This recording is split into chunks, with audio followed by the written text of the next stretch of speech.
slow start, and Oregon really shot extremely well in the first half. So give them credit. They came out and seemed like they made every jump shot and every floater that they took for the first 10 minutes, and they continued. So and they finished the half strong. I mean, there was 2 threes at the end. So being down that much at halftime is tough to overcome. We had our chances in the second half. Every time we had a chance to cut it, Chavez, when he got fouled, would have cut it to 7. They didn't call it goaltending, and he missed a free throw. And we missed layup, missed a wide open 3. We turned the ball over in transition, and then we missed another easy shot. Isaiah missed that 3-foot floater or a little jump hook in the out of bounds play. So every time we had a chance to cut it to 7 or 6 or 8, we just didn't do it. And Oregon outplayed us tonight. Give them credit. Andy, is this another instance of just kind of a lack of sharpness, not having that practice time?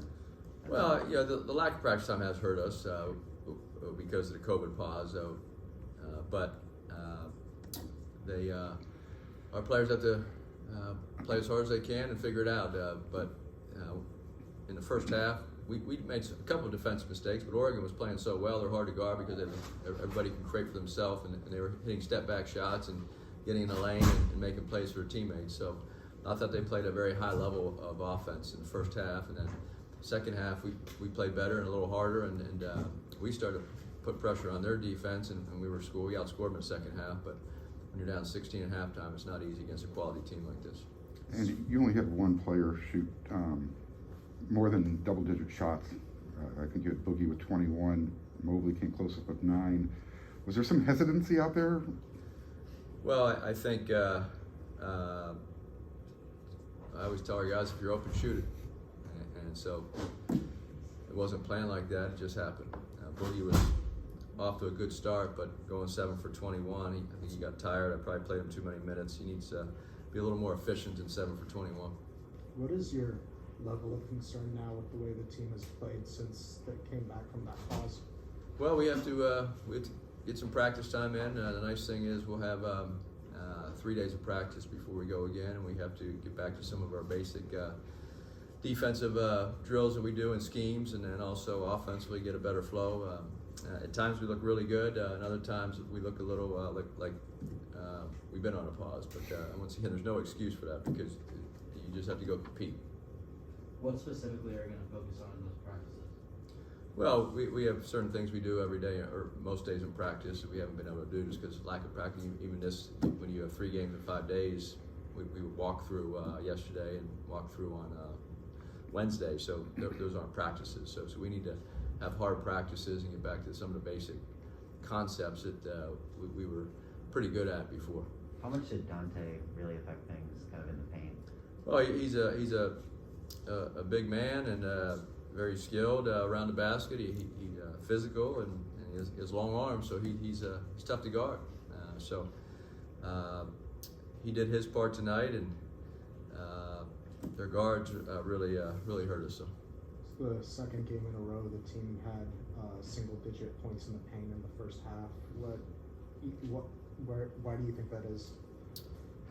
Well, I know Chavez got off to a little slow start, and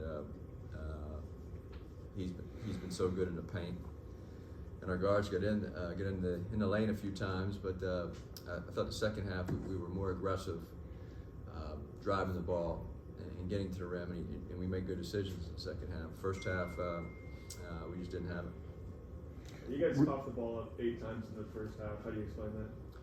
Well, it was a lack of offensive toughness, where when we drove, they knocked the ball away quite a few times. We had the ball in the lane, they would reach and strip the ball from us. And one time in the perimeter, I think we put the ball overhead and they just took it from us. So those are the type of possessions that we'll look at on video, and we just have to improve. Normally you rely on your defense. The transition defense tonight, were you satisfied with that? They had 15 fast break points with 3 for you guys. Well, that's because we had 8 turnovers in the first half, and a lot of that was in the first half. When you have live ball turnovers, it's hard to get back in transition when they have an advantage. And a couple of those, their guards made some great moves to the rim, So yeah, I don't like to give up 15 transition points, but when you turn the ball over 8 times in one half, that happens. What's the mood in the locker room right now? Is it like I mean, is it like concern or anything to that regard? Or they No, it's we played much harder and better in the second half, and after a game like this, it's not the time to try to point fingers at anybody, whether it's coaching staff pointing things out or teammates pointing things out. This is a team effort. We lost as a team, and then we'll revisit this on Monday and get better. On a positive note, I understand this is the first time you've ever done this. You added Chavez as a team captain. This was a staff decision. This wasn't a team decision. That was a staff decision. You want to talk about that? 'Cause it's... Yeah, Chavez for a year and a half has led by example every day in practice, every game. He plays hard, every possession. And I thought the other night when he had 9 offensive rebounds and just the grit to help us come back and the toughness, and he encourages his teammates. And he's one of the, he's not a big vocal guy. He just leads by example, and I think we all appreciate that. And he plays like a team captain, and he leads us in the weight room, he leads us on the court, and we thought it'd be appropriate for the last half of the season to make him a team captain because he deserves it. Go one more.